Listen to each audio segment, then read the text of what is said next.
abaanduulaha ciidanka xooga dalka Soomaaliyeed qaybta 6aad ee gobolka Bay Ismaaciil Khaliif Shire oo shir jiraayad ku qabtay xarunta taliska ciidanka xooga qaybta Baydhabo ayaa ka hadlay dagaal kooxda Al-Shabaab berigii hore ay ku soo qaadeen fariisimo ciidamada xooga dalka ay ku leeyihiin deegaanka Daynuunay oo 20 kiiloomitir u jira magaalada Baydhabo khasaaro isugu jira dhimasho iyo dhaawac ayaa ka dhashay dagaalka abaanduulaha ayaana ka warbixiyay khasaaraha kala gaaray labada dhinac isagoo sheegay in ciidamada xooga dalka iyo kuwa koonfur galbeed xilli kasta ay diyaar u yihiin sugidda amniga mar uu si kulul uga hadlayay falalka amni darro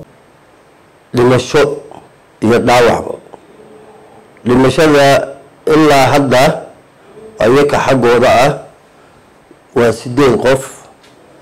taasna waa in soo badhigeena waan tusaynaa ama madaxnimada saraha hatay xooga dalka Soomaaliyeed لو ترسك عسكر لغا حكومة وأوسن بلغينا إيو صحافة دبا سيوار كان ميشاس قصاري كسو قاري وحاكرو جرسة إما ركتي لغوسي سميي دباقل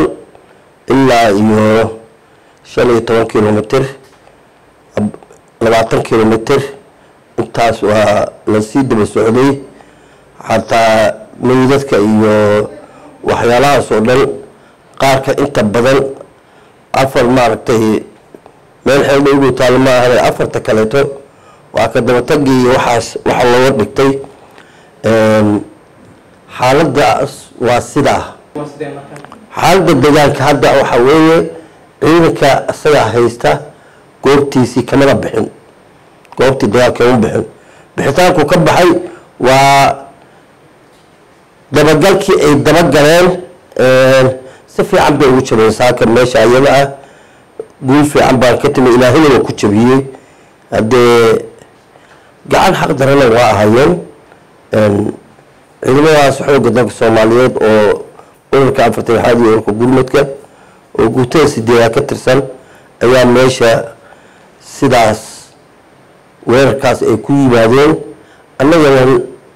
saraakiishii gurmadka ugu taysoo taliyaashooda ahayd hadduu tayi guuta ahaa hadduu baanduulo qayb ahaa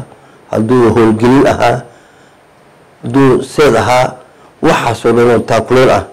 ayaan hadda goobtii waxaa haysta ciidankii Daynuunay ee guutada 8 ka tirsanaya ururka 4aad usoo weeyay waxa weeye horta marka ugu horeyso عدوغا لما يرهدو محو إيسو ويلايا ماشا لما ميبالا ميلو استراتيجيا سيا دينونا وميلو استراتيجيا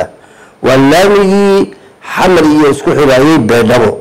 ciidanka xooga dalka qaybta 6aad ee gobolka Bay iyo ciidamada maamulka koonfur galbeed ayaa ku howlan sidii loo laba jibaari lahaa sugidda amniga xilli deegaanada laga dareemayo diyaar garowga xilliga doorashada maamulka koonfur galbeed oo 17 bisha November qabsoomi doonto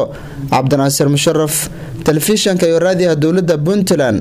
magaalada Baydhabo.